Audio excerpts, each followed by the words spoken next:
Strategy and Insider, exploring future trends and their impacts.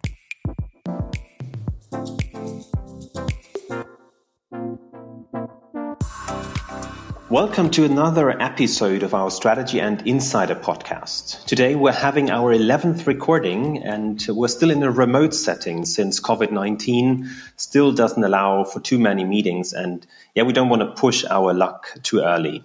And many of you have already tuned into our recordings with various experts from the healthcare industry. And again, thank you from our ends for your continuous support.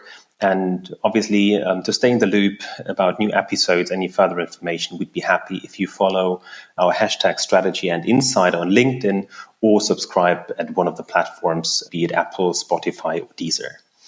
As said, welcome to another episode. I'm Thomas. I'm the host of this podcast and a partner at the strategy consulting firm Strategy And today we find ourselves in a slightly new setting since I, for the first time, have invited not only one, but two guests who have dialed in from beautiful Berlin, talking about Julia Hagen and Dr. Henrik Matthies, who both work at the Health Innovation Hub, which is Germany's Federal Ministry of Health digital hub. And Henrik himself there is the managing director of the HIH, and Julia's role is the director of regulatory and politics. Henrik himself is a serial entrepreneur from Berlin, also known as the founder of Mini, which is one of the first digital medical products in Germany, and that offers digital hearing tests as well as digital hearing protection. Before that, Henrik did his doctorate at the University of Aachen, where he was approached by fellow students about founding one of his earlier companies around the communication app Yodel. Julia herself studied public management and governance both in Germany and in France, and completed her master's of public administration both in Paris as well as the London School of Economics. And she started actually working in digital health in the context of healthcare in rural areas, where telemedicine and connected health are a significant part of the health solution in those places. The HIH, which is the short form of the Health Innovation Hub, is basically a think tank and sparring partner to the Federal Ministry of Health, as well as to all other national healthcare institutions in Germany, focusing on the current digitization of the entire healthcare system of Germany to the benefit of the patient ultimately. Their main topics are really fascinating things such as the electronic patient record, digitization in nursing, AI applications, but also the donation of medical data and many, many more. And I'm sure during our session today, we'll touch upon many of those. And while the HIH serves as a sparring partner, as well as an implementation supporter, both for stakeholders as well as for innovators, they have often been referred as kind of the truffle hawks for outstanding ideas in the market. And with that said, it's with great honor and appreciation that I can welcome both Julia and Henrik to today's episode. Big thanks from my end for taking the time today. So starting with you, Henrik, I learned that in your earlier career, you have developed yourself digital health products as well as applications, by which you pioneered at the time digital prevention in Germany. First question is around what is your motivation for being an entrepreneur, but going then into health solutions and developing your own solution at the time? I started in the entrepreneurial field to have an impact on how we live, what we do. And after a couple of ventures in other fields, I discovered digital health for myself because it is, in my views, the most rewarding area to work in. Mm-hmm. You not only have a direct impact on the health and actually life of your users, but as healthcare overall is or used to be such a undigitized sector, your impact, your leverage is really huge. And I started digital health back in 2014, where we literally had nothing digitized in the German healthcare sector. So any brick that we built back then was kind of fundamental or basic for what we have right now. And I couldn't understand back then how it arose that our entire world in the 21st century is already digitized, no matter if we talk around e-commerce, travel, transportation, but health hasn't been at all. So for me, this was kind of the greatest challenge to conquer, to start also digitizing this area of our life. And Henrik, thanks for shedding some light there. And it's impressive how early you started digitizing healthcare at the time. If you compare back then with now and with the future to come on a scale, let's say from 0 to 10, and in the past we had 0, where do you think currently we're standing at this stage? So between 2014 and let's say 2018, we very much remained on a 0, I have to admit. There were some slow improvements, but really in niches, heavily underfunded, no public attention whatsoever. But since 2018, we really jump-started to at least, I would say, a 3 or even a 4, given that the German Ministry of Health has passed nearly every month a law that is step-by-step digitizing the German healthcare sector. It is not a question anymore if we should digitize, but every stakeholder of the system has understood that now we need to speak about how exactly. So the sense of urgency is clearly there. The benefits are more and more visible. We will probably speak about COVID-19 later on as well. So we are really getting to a point where timing is on our side, momentum is on our side, and more stakeholders realize they have to jump on this leaving train. Cool. And thanks for kind of shedding also light on the scale of our digitization in healthcare for the time being, and also probably discussing later on how to get to even greater numbers in the years to come.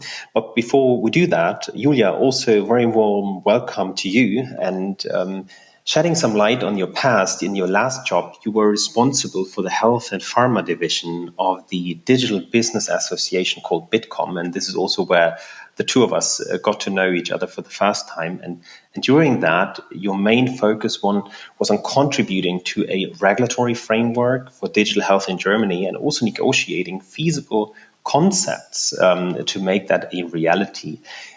What for you at that time was most rewarding, and especially when bringing concepts to life, and also probably what was most frustrating in that?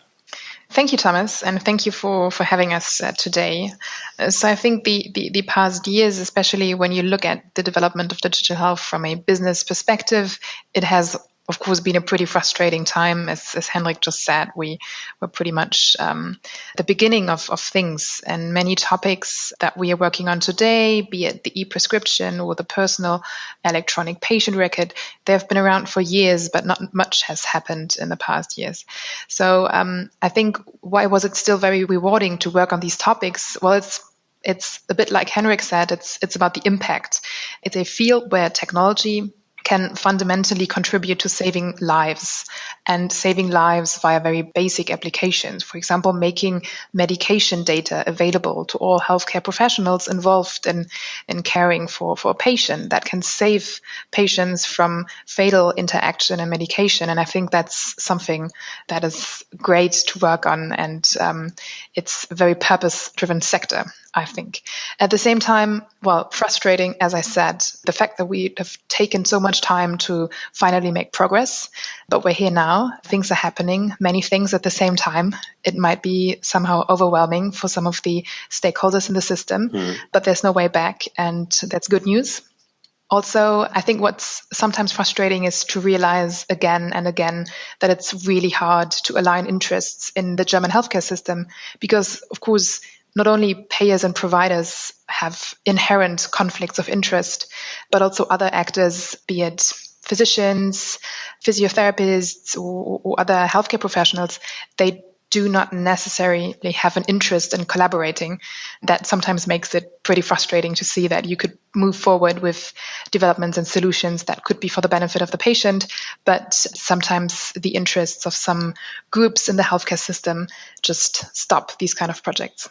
And I'm totally getting the impact, because also small things that you're contributing to further digitize the healthcare system can bring quality of life or medical outcomes, or drive at least down costs in the system. And that in itself is already a big contribution to healthcare.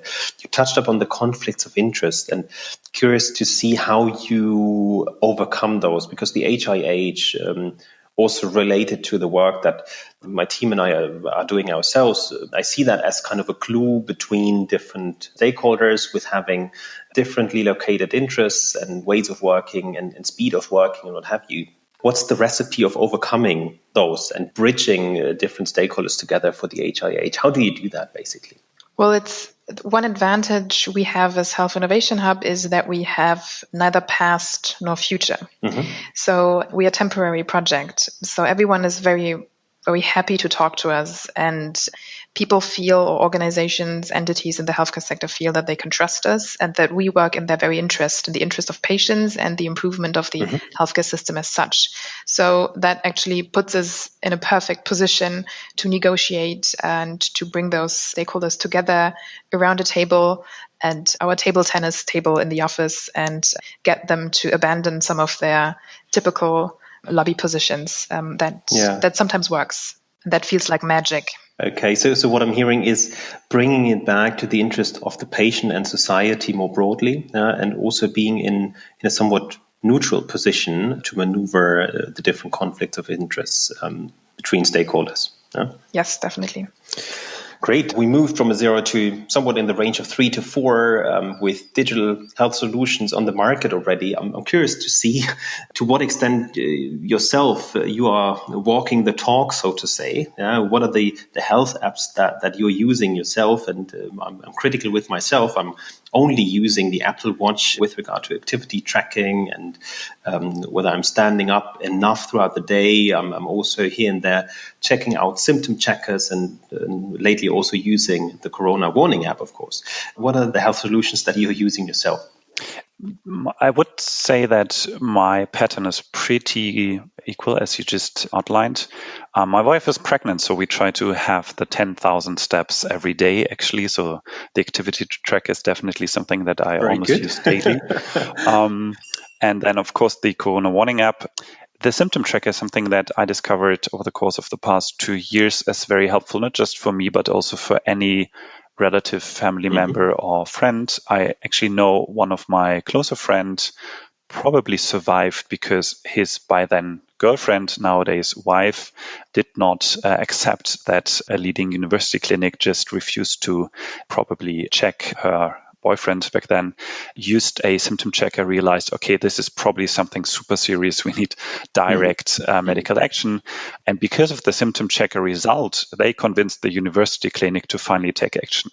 So this is for me a quite striking example that digital health can have a significant benefit already today.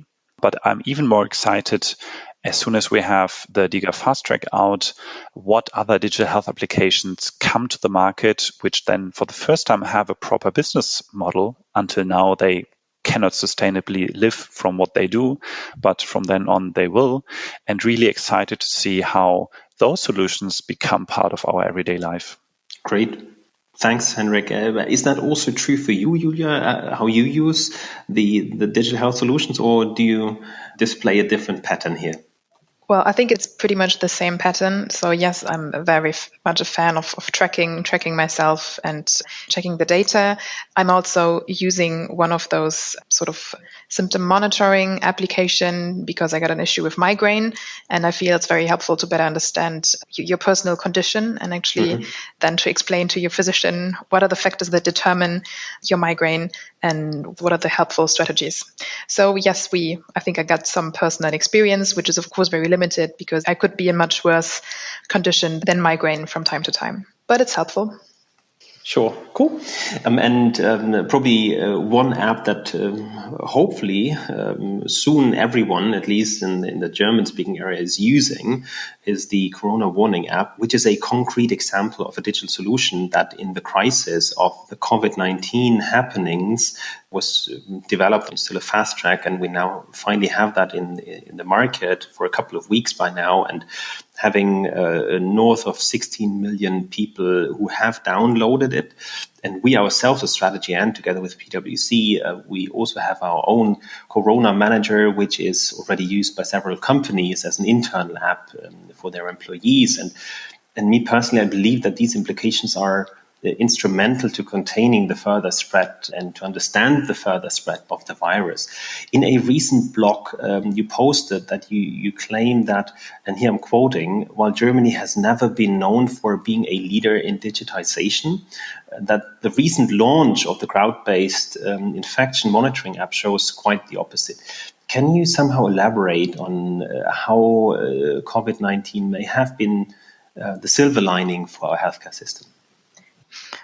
Yes, well, I think what we have seen not only in healthcare is an impressive uptake in digital technologies during the pandemic. Literally everyone started using video conferencing tools.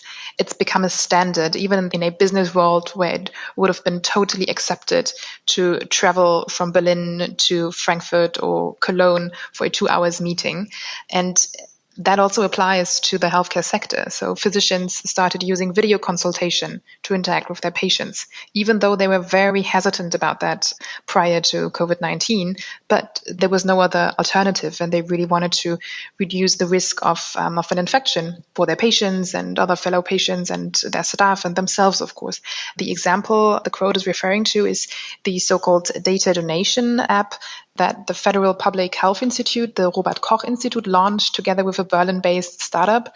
For us, that was very impressive. We accompanied the team at the Robert Koch Institute and the startup in this process. And it's a premiere to see that such a federal institute uses an app based on data from wearables from individual people living throughout Germany. And these people would voluntarily donate or share their data from their wearables with the Robert Koch Institute to actually detect early signs of an infection in different regions throughout Germany. And so that the experts at the Robert Koch Institute can sort of develop a huge fever detection tool based on data from wearables for Germany. Very interesting project, because the Robert Koch Institute, even though it's working on public health and is very much looking at the population and then sort of large groups and how they are doing, they have never worked with such an approach in the past. So it's a premiere, and we really hope that this will only be the beginning of new approaches in the work of public authorities as well. And the project itself, of course, is also very interesting content-wise. We've seen some promising results that have been published recently, but I think the sign to see that a startup and a federal public institute can collaborate, can come up with a huge crowd-based research project. More than 500,000 people in Germany are participating. That's something that's really cool and shows all the people in charge at the Federal Institute that technologies give them access to data and kind of information they wouldn't have otherwise. No one ever had that kind of data in Germany. So it's super interesting. And I think in the end, for that application, but also for the video consultation or many other examples of digital health solutions that have seen an uptake during the pandemic, it's all about experiencing a benefit for your personal experience or your experience as a patient. And once you were able to experience this benefit, maybe because you didn't have any other choice, then you actually in the future will be more likely to adopt new technologies, and you will be more open to new solutions. And that's something we really hope that this will be the case for the healthcare system as such. And that sort of the silver lining may be that the healthcare system is a tiny bit more open to new technologies and to adopting them. Yeah, and I think one of the benefits of the COVID-19 crisis is in that area where we have seen that things that were unthinkable in the past. We were pressured into using VC consultation tools and similar things. And all of a sudden we learned it is possible. Now the question is, once we hopefully are in a position to have the crisis more under control in the months and years to come, what will stay from this period of acute pressure of rethinking and redoing things?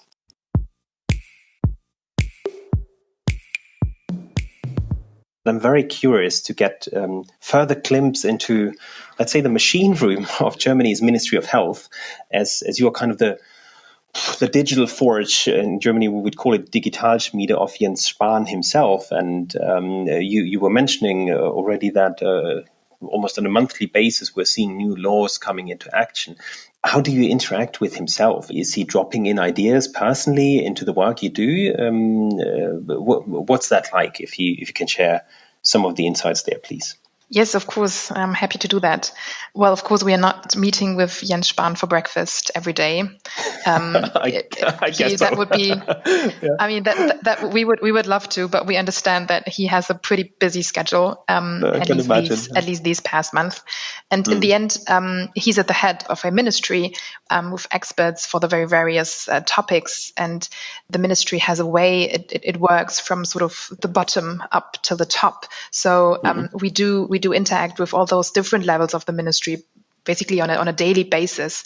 And then it really comes to the issues and the topics we are working on. So if you take, for example, the development of a potential reform of one aspect of healthcare with regard to digital technologies, or changes in the regulatory framework for a specific aspect of digital health, and that's the real tough work, then we actually get to discuss these topics with the departments in charge and with the experts in the health ministry, and then sort of the discussion takes place at all kind of different levels.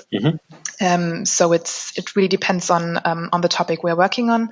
But we do not only interact with the Ministry of Health, we also work with all those other stakeholders in the healthcare sphere. So the physicians, hospitals, patients, caregivers, and their respective organizations, manufacturers, and health insurances.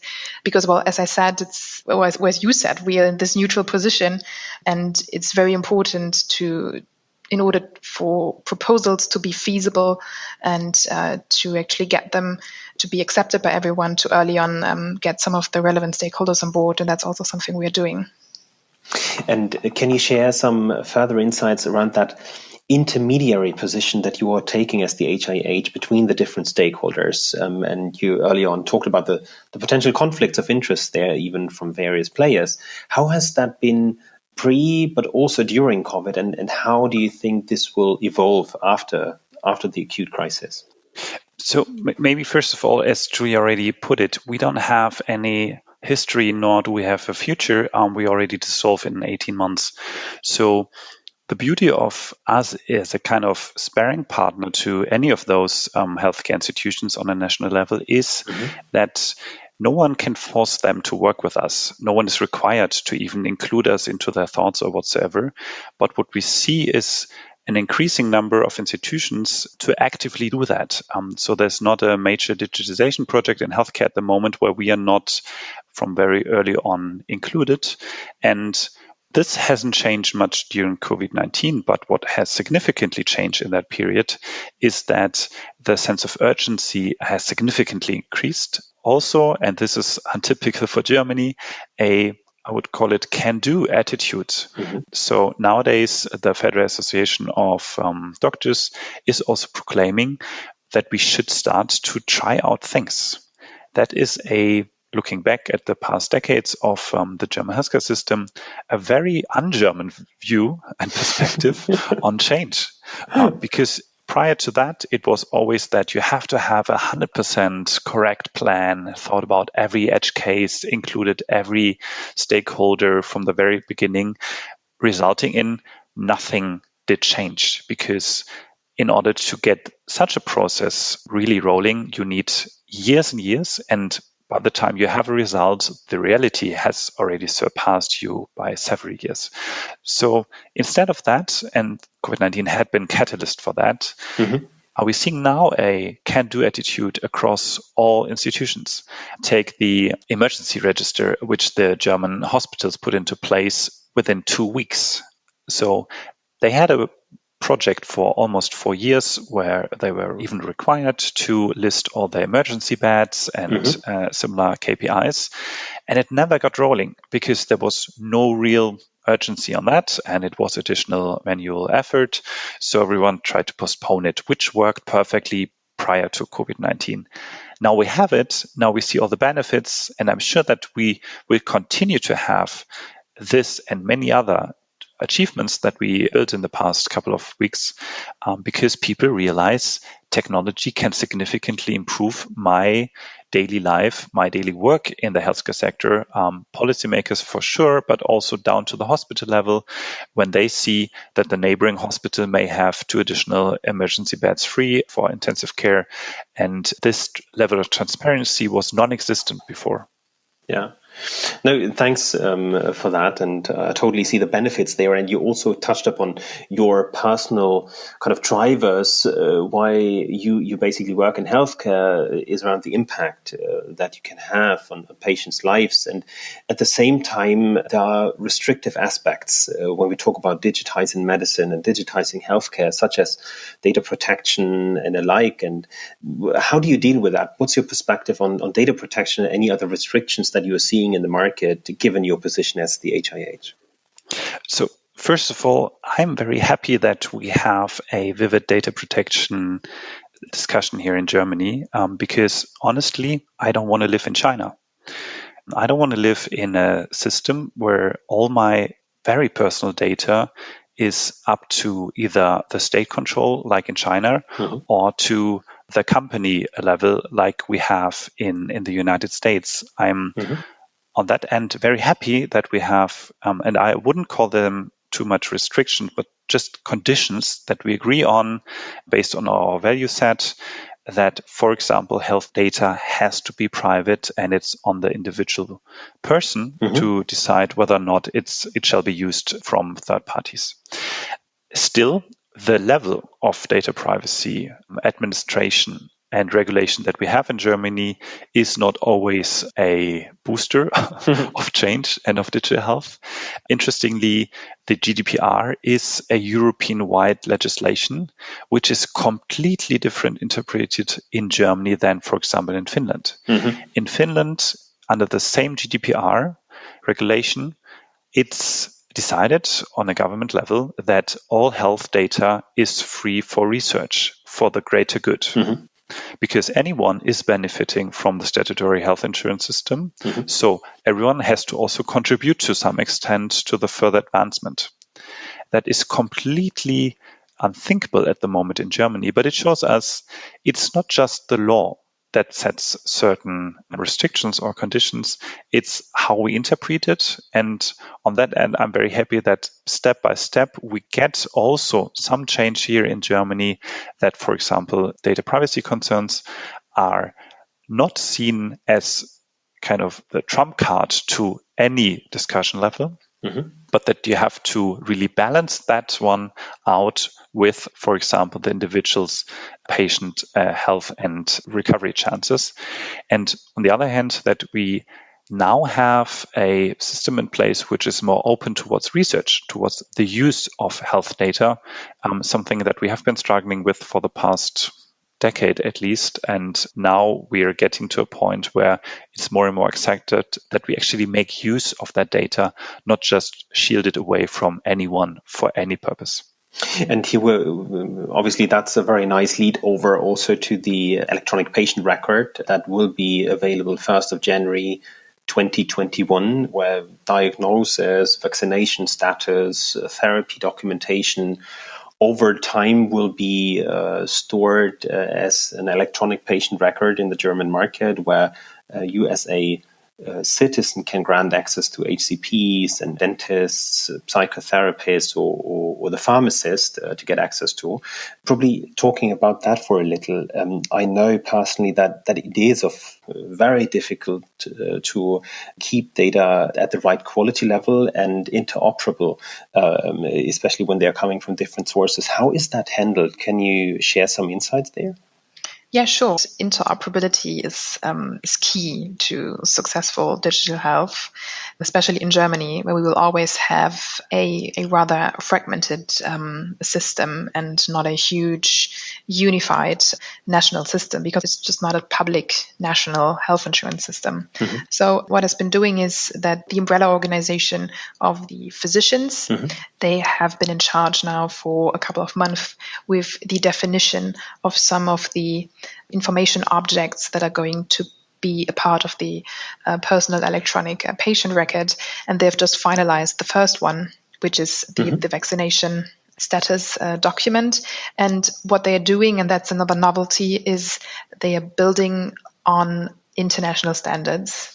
Probably, Henrik, you mentioned beforehand that these type of data, not only but also propelled through the electronic patient record, is more and more accessible by researchers. I've come across, around discussions around the EPA that different stakeholders from the system do have already access or will get access to the data, while others, especially the industry, is for the time being excluded from access there. Is that eventually changing over time? Because I can imagine if you want to scale something in research, if you want to bring that into kind of the routine usage, at some point you would need the industry to scale it and propel it. What's your perspective on that? So, to be honest, I'm happy that we have here a step-by-step process. It would be simply not possible politically to accept if we would directly try to go from 1 to 100. I am very happy that we have this first step, that for the first time, digitally served data can be accessed for research purposes on a national level. That is a major change to what we have been fighting for in the past really decade. And first, society needs to get used to this new status quo. We need also a society discussion on broad consent, in my opinion. At the moment, I, as a patient, in many cases when I'm in an emergency situation, if I want to grant access to my health data, yes or no. And in my personal opinion, a citizen, a healthy citizen, when he or she has proper time to think about this topic, should do so in broader terms, not limited just to one healthcare data and one specific research, but in general. Do I want to grant access to, for example, university research? Do I want to grant access to industry or pharma? To what extent shall my data be used, and so on? This is a discussion that we need to have first before I see any possibility that a larger proportion of the population is open to granting access outside of university research. And I think it's a very wise approach to have that societal dialogue before doing something that society is not backing, because otherwise you're losing the trust into this, right? But at the same time, I think it's important to have this dialogue with society and see where we're ending up with, to what extent people are open for sharing or not sharing with whomever in the system. Yeah, and we also got to be honest, we are starting the personal electronic patient record in January 2021. So it will probably take a bit of time, maybe a couple of years, until there will be a sufficient amount of data that is then also relevant to research. Right now, researchers, if they want to understand how a certain drug or therapy is working in real life, they have to look at data from maybe Denmark or Sweden, because we just really don't have any data, or they have to specifically decide to collect that kind of data, which of course then again is costly and maybe complicated. Yeah. I think at the end of the day, it does need kind of a round table approach of discussing exactly this on who is contributing what, who is accessing what, for what purpose, and what's the use case behind it.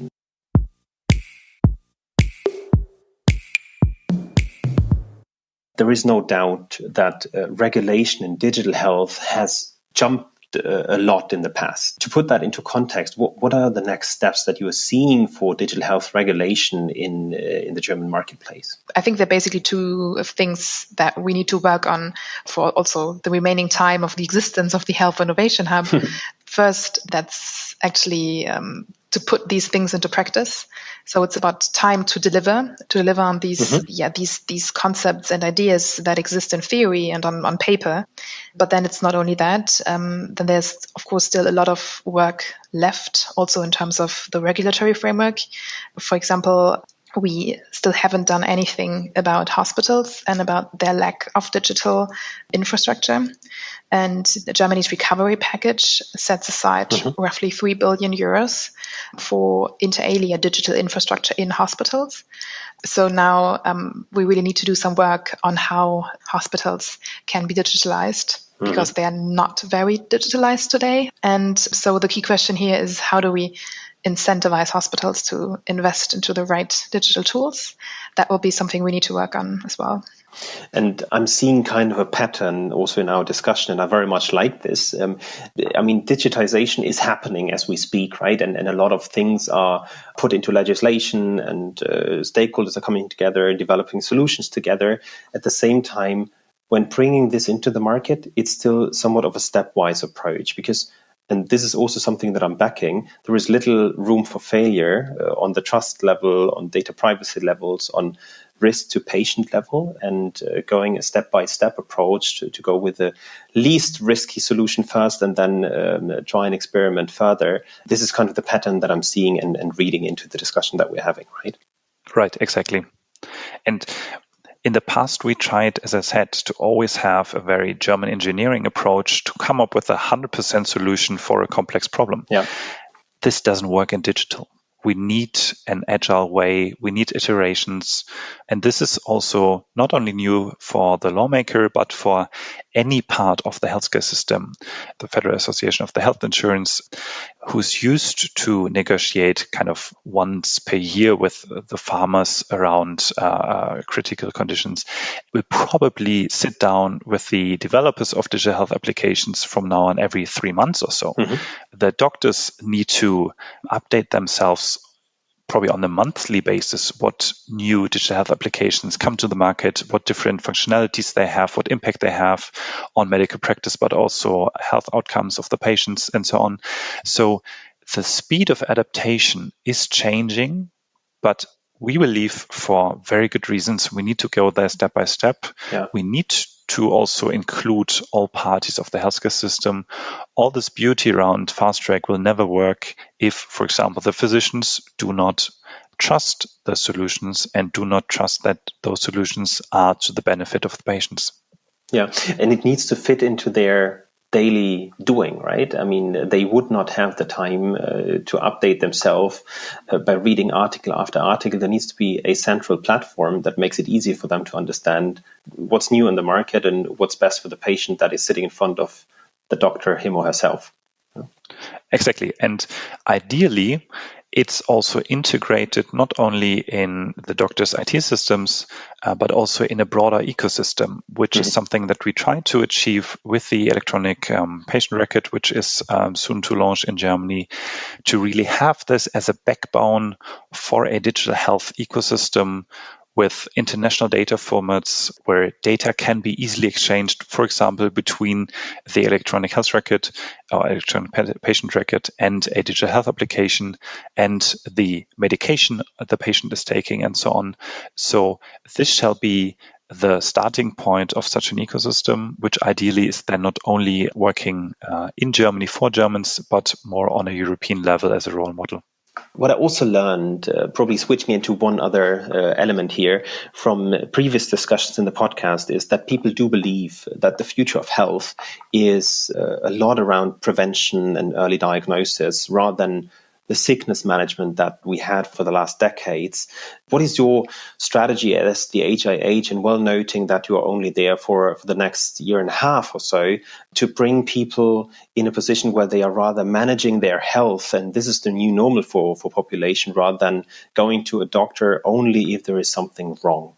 Anything that you're kind of planning on how you bring people behind, let's say, the steering wheel of their health?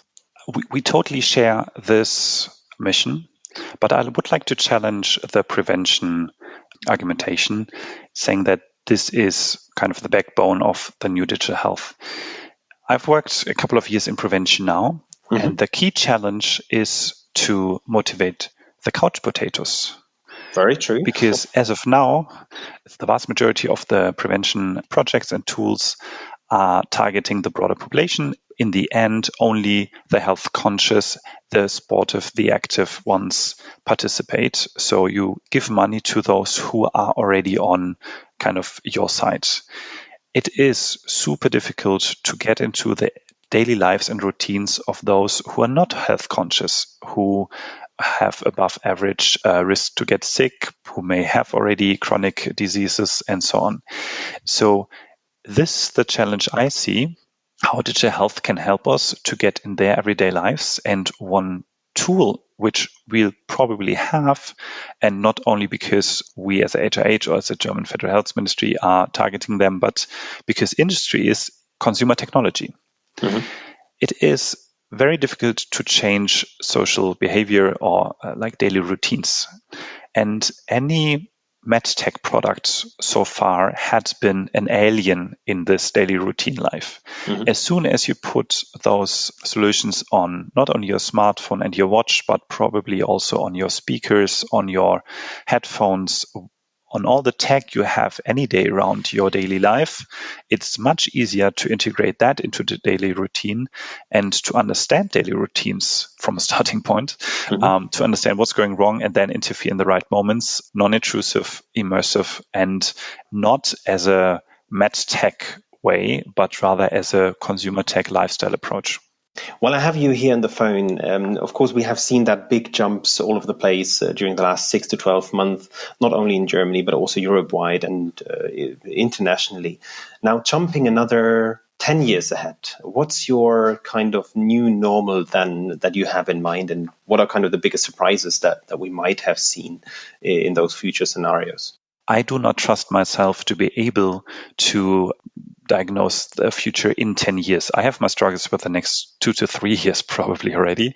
But let's say 2025. Mm-hmm. What we have done so far is really groundwork. We are building basic infrastructure to enable data exchange. So this is really at the core of what is needed to drive innovations, but it's the very, very start. What I believe in 2025 the discussion is really on making use of this infrastructure, making use of the digital health ecosystem that we're building, and making smarter use of all the data that is generated. Mm-hmm. As Julia said, the electronic patient record is live already January 2021, but it will take some years until we really have structured data that we can analyze on a big data scale. Mm-hmm. So in 2025, I believe discussions will be around smart use of data, smart use of the infrastructure, integrating health way more into the daily routines of everyday life of any patient, not just the ones who are health conscious. And I hope that in 2025, we will have a significantly more digitized hospital care system so that they can cope with all that challenges that we already see by now with a pandemic like COVID-19. Very good. And probably also handing over the question to Julia. What's your prediction of the future, be it 5 or 10 years from now? I think I'll try to shed some light on a different aspect of that. Let's talk about culture. Because I think something that we see right now among the healthcare professionals and also with patients is that the system is undergoing, due to digitalization, a fundamental cultural change. Mm-hmm. With the electronic patient record, we put information in the hands of patients.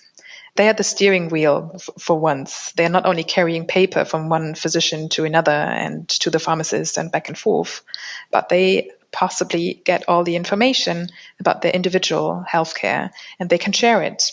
And that actually means that from a physician's perspective, you're losing your monopoly on these kind of information. Mm-hmm. Usually you got the patient information in your own IT system and you wouldn't really share it. Well, you might write a discharge letter if you have a patient that will leave your hospital, but we get a different situation here. And I think this will be a cultural change that healthcare professionals have to deal with. And I think that's something that's very impressive if we get to a status close to that by 2025. But I think I'm being a bit optimistic here. I hope we've done a bit of the path towards this idea of collaborative healthcare. Hey, what a great ending. And at this stage, again, thanks a lot for a very comprehensive and rich discussion that we had. And most intriguing it was for me to see that a lot of digitization happened already around the Corona apps, around legislations that have been put in place and processes that have been put in place. And secondly, it was quite refreshing to see that this all happens at the intersect of various stakeholders. And that takes kind of a roundtable approach where you are bringing together different stakeholders and sometimes also with different interest levels. But once there is something that we take as a society more of a step-by-step approach, because there is not to make too many mistakes in healthcare, and also not to lose crucial stakeholders and take them on board into the digitized age of healthcare. So yeah, having said that, thanks very much for your openness. I do wish you that you can keep up the drive and the passion that you're having in making a difference in healthcare. And again, thanks for your time for today. Thank you very much for having us. Many thanks to you. So thanks everyone for listening to today's episode. Me personally, I found it very interesting and motivating to see how speedily we can have an impact on the future of health. And with that said, I'm already looking forward to the upcoming episodes in the weeks to come. But until then, stay safe and have a good time.